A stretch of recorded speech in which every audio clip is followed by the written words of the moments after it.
Turbūt girdite, va.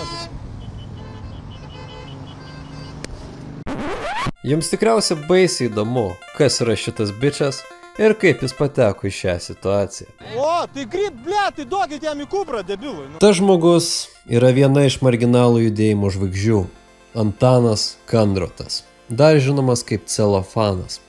Šio žmogaus kelias į žvaigždes prasidėjo nuo 2020-aisiais paskelbto karantino. Prieš koronę Antanas buvo žinomas tik teisėsaugai dėl savo vykdytų nusikaltimų, už kuriuos sėdėjo Pravieniškėse. Ir šiuo metu jis yra teisiamas ne mažiau nei 2 bylose. Kažkada šis žmogus bandė eiti į politiką, tačiau jam ten nesisekė. Tad jis ėjo kitu keliu – melagienų, feikų skleidimu. Prieš koroną Celofanas nebuvo labai aktyvus žmogus viešojoje erdvėje. Ir jis buvo žinomas tik dėl to, kad bent vienoje byloje yra įtariamas prasukęs daugiau nei 5000 tonų dizelino ir daugiau nei 700 000 eurų nesumokėtų mokesčių mūsų valstybei. Tad kas nutiko 2020-aisiais? Ogi atėjo toks virusas iš Čainos. Korona vadinos. Deja, turiu pasakyti, kad nežiūrėjau visų Celofanų serijų, todėl galiu praleisti kai kurios svarbius įvykius. Bet viskas prasidėjo 2020 kovo 16, kai buvo paskelbtas karantinas. Daugybė žmonių tai sukėlė finansinių bėdų ir neaiškumą dėl ateities. O sunkiu metu žmonės pradeda ieškoti vilties šauklių. Deja, tokiu tapo Kazimieras Juraitis. Ir grupės Nebejingi, ir Unfollow 15 minučių. Kazimiero Juraičio laidose atsirado permatomas personažas – Celofanas, kuris kaip ir Juraitis dėl koronos kaltino 5G diegimą. Profesoriai, kurie šitą dalyką išmano ir studijuoja 10 metų šitą visą mokslą apie būtent ryšio technologijas ir duomenų perdavimus. Tai kodėl tai yra pranešimas spaudai, kaip ir minėjau? Delfi įsideda identišką tekstą. Vienas prie nuotrauką įdėta su to pasityčiojimu, vėlgi tas pats jų pseudo dezinfo karys Vilius Petkauskas, jisai, užeikit ant jo, pasižiūrėkit. Jisai toks vaizdas, kad jisai nieko daugiau nedaro, kaip pastatytas tam, kad vis... Paskui jis pasirodė su Pimpačkiuko kaukė ir išgarsėjo visose Lietuvos televizijose, nes savo filmukuose jis rodė, kaip įsidarbinėjo iš pareigūnų, teismo darbuotojų, vaidino esantis auka, kurią gniuždo sistema. Vėliau jis nusprendė pradėti solinę karjerą, kaip knygnešys, tiek Facebooko grupėje, tiek ir YouTube kanale. Ir kai Juraitis buvo užbanintas, Celofanas leido jam kelti savo kanale. Tačiau kažko vyrai nepasidalino ir Celofanas susigrąžino savo kanalą. Būkime vieningi, net apie tai buvo parašę. Tada atsirado Juraitis numeris 3. Labai daug diskusijų sukėlė tam tikri straipsniai. Ir kas čia vyksta tarp manęs ir tarp Kazimiero, kas čia per situaciją. Kadangi aš pažįstu tiek šitos istorijos dalyvius, tai yra ir Eimantą, ir Kazimierą, aš juos supažindinau. Dabar, kaip sakant, man reikia visą šitą reikalą kaip ir srėpti. Iš Juraičio kanalo ėjo tokie siužetų vingiai. Štai, pavojus mano šeimai, padėkite apsaugoti mano vaikus. Jis žmoną padarė, reiškia, kontoros vadovę, tos kontoros, kuri leasingų imdavo mašinas ir permodavo, nuomodavo tas mašinas leasinginės. Ir kažkokiam šeimos draugui išnuomavo tą mašiną, dingo tą mašiną, tas šeimos draugas nesikreipė į policiją, Celofanas nutempė tą draugą savo šeimos į policiją, prisipažink, ir dabar pyksta už 2 ar 3 metų, kodėl policija jam nepadėjo.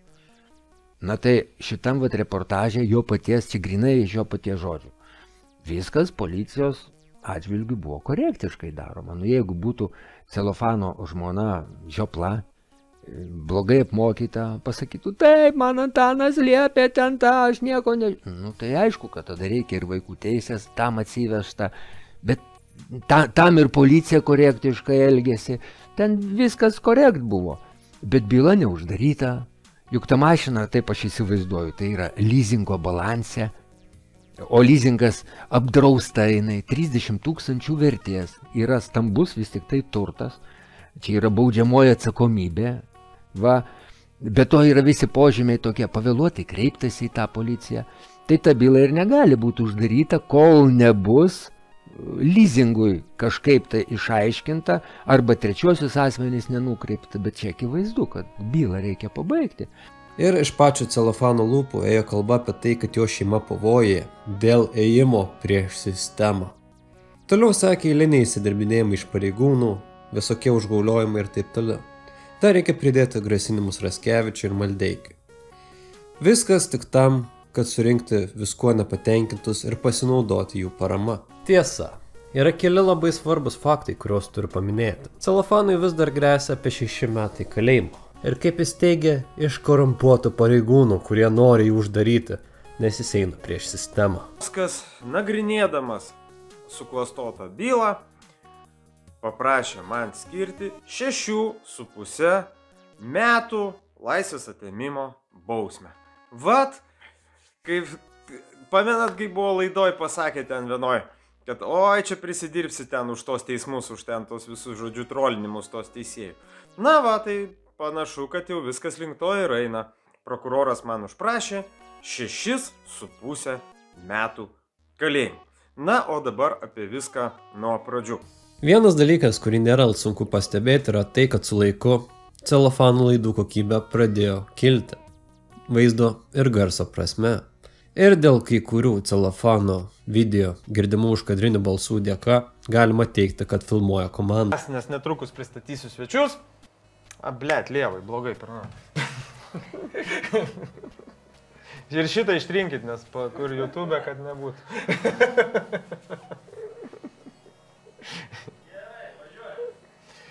Iš kur tie pinigai eina, man nėra aišku. Tačiau yra vienas toks dalykas. Žmogus dažnai prašo paramos. Nepamirškite skirti 1,2 procento GP mūsų šitai veiklai, nes dar yra paskutinė diena tai padaryti. Tačiau jo rankose yra iPhone 12 Pro, jeigu aš tiksliai prisimenu. Ir tiksliai atpažįstu tą modelį. Kas tikrai nėra baudžiauninkų telefonas. Visi žinot, kad man čia vyksta teismai, gali mane pasodinti. Ir kaip dabar man reikės jaustis moteriai tarp vyrų kalėjime? Nu kaip? Tai jeigu prieš mane smurtauja komentatoriai, Malinauskas, matėt, ką interviu pasakė, iš namų bijo išeiti. Kiekvieną dieną skirtingų laikų šiukšlės neša. Nu tai čia ir man kažką tai tokio daryti. 2020 pabaigoje, 2021 Celofanas susirado draugą, nejokingą bajerių skaldytoją Artūrą Aulauską, su kuriuo susuko laidą Pinigų tvarka, kurie buvo kalbėjo apie nevykusius valdžios sprendimus, koroną, karantiną ir visą kitą. Tame projekte jie paskelbė grandiozinį, didįjį šeimos gynimo maršą. Celofanas, kaip matote, naudojasi kiekvieną progą, siekdamas politinių tikslų. Ir šeimos maršas buvo dar viena, į kurią jis įsitrynė. Pradžioje projektas rutuliojosi prastai. Susirinko rėmėjai, draugai, pažįstami.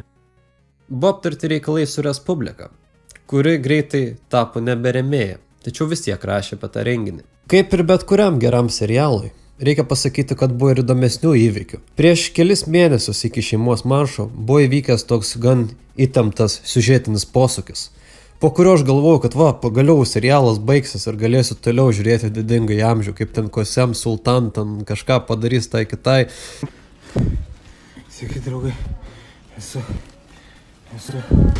Ispanijoj ligoninėje, man labai bloga pasidarė naktį.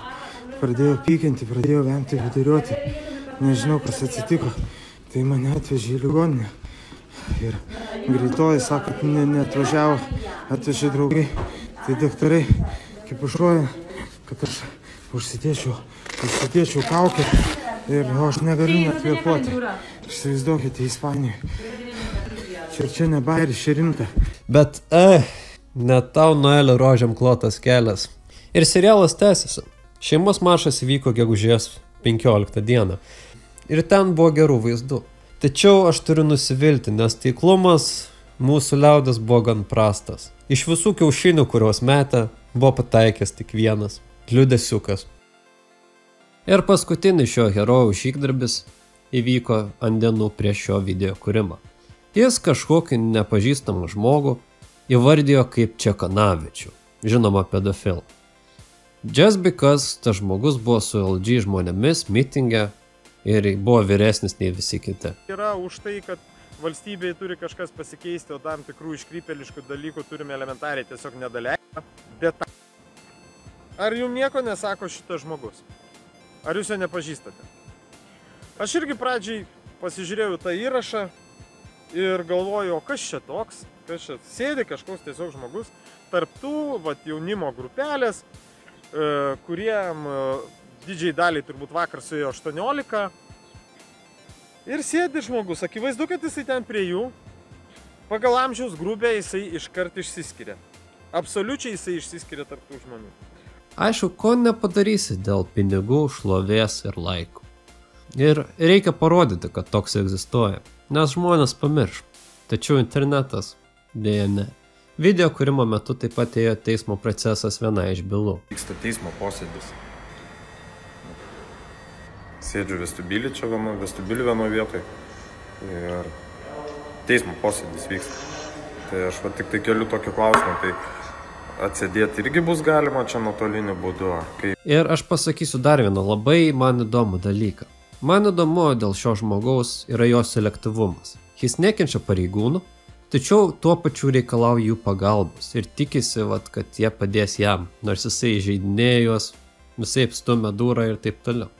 Nu tai, gerbiami policijos pareigūnai, gal galite atsiųsti čia ekipažą? Jau, pasižiūrėkit, paleido kiaušinį, pataikė, bet įsivaizduojat, atšoko kiaušinis. Atšoko, realiai, pataikė į skverną.